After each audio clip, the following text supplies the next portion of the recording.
Un razzo! Un razzo! Peso totale 190 grammi, 189. Amici della community TT Planet 21, finalmente abbiamo ricevuto da T-Bar il telaio probabilmente top di gamma, telaio Cedric Nuiting del giocatore belga numero 30 al mondo. Assieme allo Cyberchef sicuramente il telaio che più mi ha colpito, che ho provato negli ultimi mesi. È un legno abbastanza rigido, pensavo sinceramente peggio. L'abbiamo testato io e Giacomo Cerea. A vuoto abbiamo anche utilizzato un'applicazione apposta per verificare la frequenza della racchetta che si chiama FFT Wave.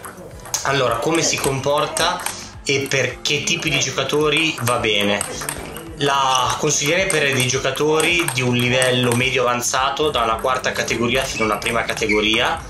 Un telaio abbastanza pesante, bilanciato in punta, che sprigiona dei colpi veramente potenti e devastanti, sia dalla vicina ma anche dalla media distanza. Non perde affatto controllo. Si è riuscito a mantenere un'altezza abbastanza bassa sia con le gambe e poi a far ruotare bene il busto. La palla esce veramente benissimo sia di dritto che di rovescio, mantenendo una traiettoria abbastanza tesa o bassa, o anche se si vuole fare dei top spin con una parabola un pochettino più decisa, la racchetta fa mantenere uno stesso livello di spin molto ma molto alto. Nella fase anche passiva in blocco all'inizio un pochettino si percepisce la rigidità di questo telaio, poi stando bassi e diciamo mantenendo un buon livello di concentrazione e di allenamento, il telaio è abbastanza maneggevole.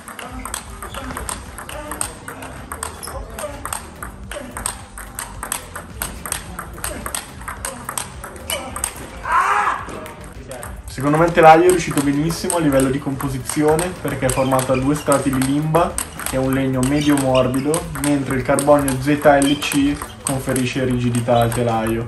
Quindi si avrà molta velocità, però un gran controllo e un tocco medio morbido dato dal legno limba.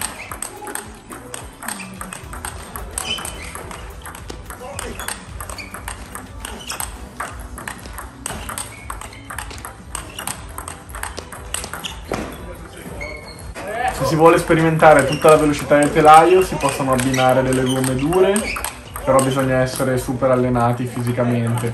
Invece si può mantenere un telaio ugualmente veloce ma con gran controllo, con un range di gomme che va dai 45 ai 48 gradi.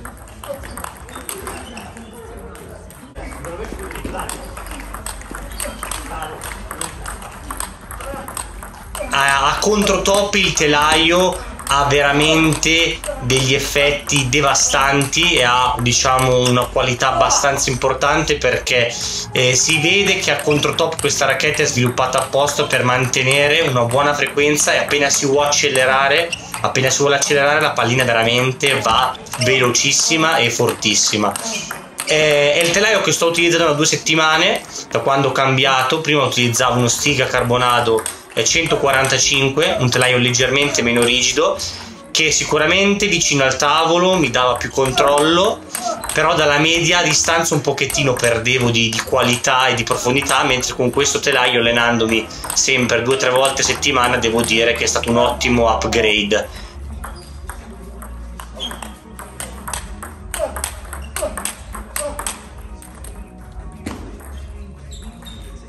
Telaio da un costo abbastanza impegnativo, 180 euro, ma stragiustificati data la qualità offerta da T-Bar, che sta sicuramente alzando il livello dei materiali per quanto riguarda il legno.